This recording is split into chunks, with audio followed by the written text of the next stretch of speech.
Estoy inventando un negocio que incursionará y mejorará la vida de las personas que se buscan el dinero en la calle. Mucha gente no quiere las ideas de cómo hacer dinero. Hay muchas formas honradas, que no hay que robar, no hay que atracar, no hay que meterse en una casa.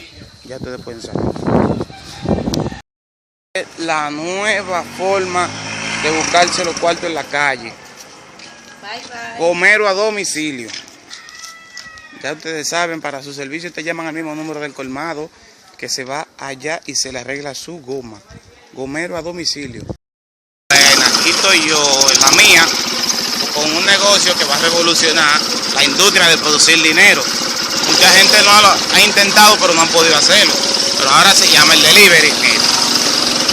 Una nueva opción de trabajo en la vía. Gomero a domicilio para el público. Maldito loco el diablo.